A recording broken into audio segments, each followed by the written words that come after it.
Hello, स्वागत है आप सभी का हमारे एआईटी के प्लेटफॉर्म पे। एक बार फिर से मैं आपकी खिदमत में हाजिर हुआ हूँ एक नए सफ़र के साथ।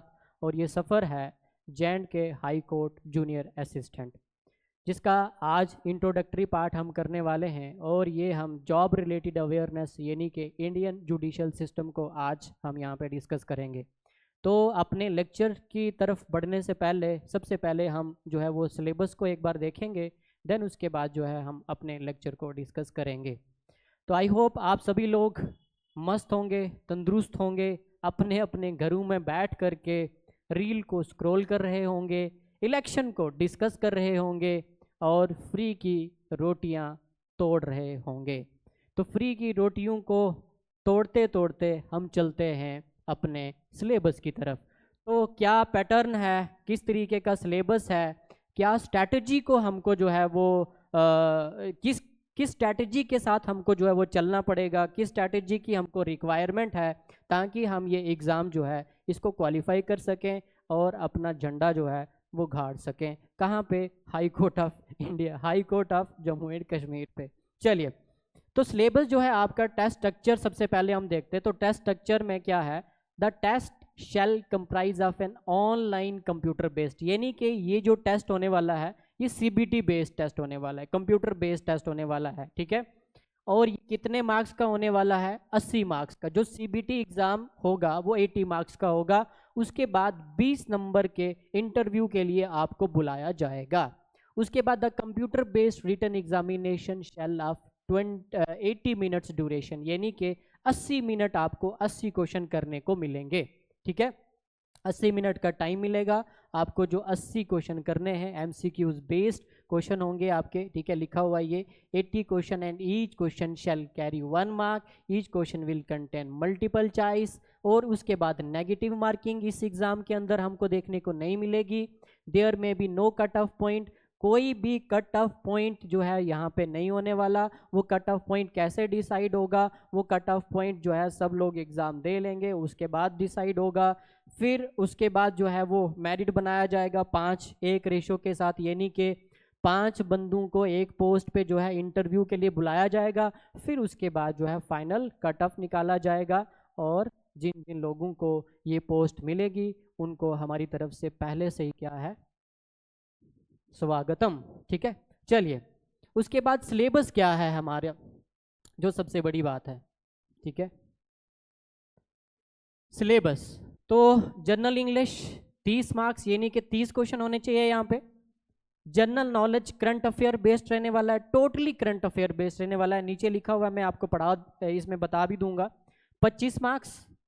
Basics concept of computer, computer यहाँ पे बेसिक रहने वाला है, बहुत बड़े लेवल का नहीं रहने वाला, ठीक है। तो 15 मार्क्स। जॉब रिलेटेड अवेयरनेस, ये वाला जो पार्ट है 10 नंबर का यहाँ पे दिया गया है, ये जो है ये डिसाइडेड फैक्टर है इस एग्जाम को क्रैक करने का, ठीक है।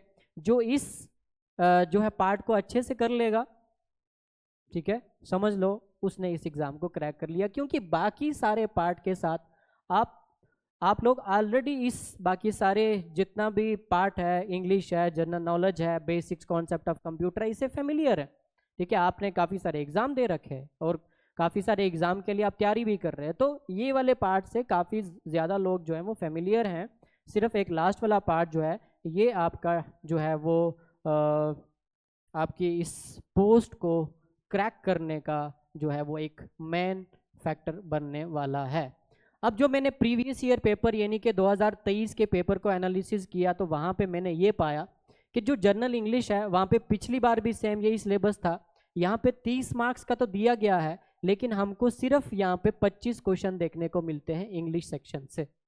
यहाँ पे हमको 25 दिया गया था सिलेबस में और 25 के 25 ही देखने को मिलते हैं। यहाँ पे 15 दिया गया था तो 15 के 15 देखने को मिलते हैं। ये जो 5 यहाँ से कटे हैं वो यहाँ पे एडजस्ट हुए हैं, यानी कि 15 क्वेश्चन। तो मे भी शायद इस बार भी जो एग्ज़ाम कराएगा तो वो अगर वहाँ से 5 क्वेश्चन काट सकता है तो वो इस बार मे भी शायद 5 और भी काट ले या फिर ना भी काटे। तो यानी कि ये वाला जो पार्ट है आपका जॉब रिलेटेड अवेयरनेस, ये इंपॉर्टेंट फैक्टर है इस एग्ज़ाम को क्रैक करने का। अब ये जॉब रिलेटेड अवेयरनेस में अपने को पढ़ना क्या है? तो अपने को सिर्फ judicial system, Indian judicial system को पढ़ना है।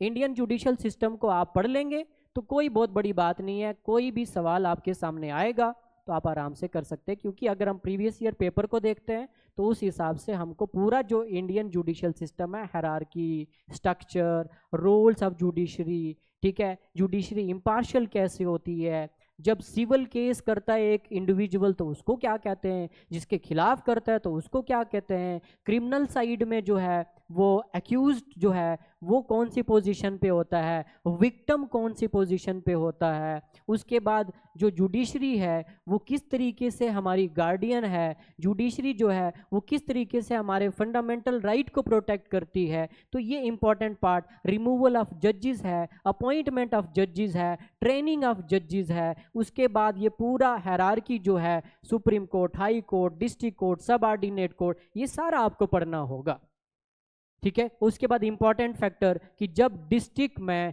एक जो मजिस्ट्रेट होता है, जज होता है, जब वो सिविल केस को डील कर रहा होता है तो उसको हम क्या कहते हैं, जब वो क्रिमिनल केस को डील कर रहा होता है तो उसको हम क्या कहते हैं। अगर एक मेट्रोपॉलिटन सिटी है तो वहाँ पे जो डिस्ट्रिक्ट जज है जब वो सिविल केस डील करेगा तब उसको हम क्या कहेंगे, जब वो क्रिमिनल केस डील करेगा तब उसको हम क्या कहेंगे। ये कुछ इंपॉर्टेंट चीज़ें हैं जो आपको पढ़नी है, ठीक है। तो इसको पढ़ लेंगे तो आप आराम से जो है इस एग्ज़ाम को क्रैक कर सकते हैं, ठीक है। तो मैंने आपको बताया पिछली बार सेम यही सिलेबस दिया गया था, लेकिन यहाँ से कटौती हुई है इंग्लिश में से और यहाँ पे एडिशन हुई है, तो मे बी इस बार भी यहाँ पे एडिशन होने के चांसेस हैं। तो यहाँ पे पिछली बार 5 नंबर का एडिशन हुआ है, मे बी शायद इस बार 10 नंबर का एडिशन भी हमको देखने को मिले। अगर हम नीचे सिलेबस को देखेंगे तो इन्होंने थोड़ा बहुत यहाँ पे डिकोड किया है इंग्लिश के पार्ट में, तो वही आर्टिकल्स है, वर्ब्स है, टेंसेस है, preposition, voice, synonyms, antonyms, punctuations वगैरह वगैरह, factual understanding of events, dates, people, idioms and phrases, ठीक है। उसके बाद जनरल नॉलेज में तो क्लियरली मेंशन्ड है, क्लियर, एकदम क्लियर एंड कट, ठीक है। और ध्यान रखना ये जेकेएसएसबी का एग्जाम नहीं है, जेकेएसएसबी सिलेबस में कुछ देती है, पूछती कुछ है, ठीक है।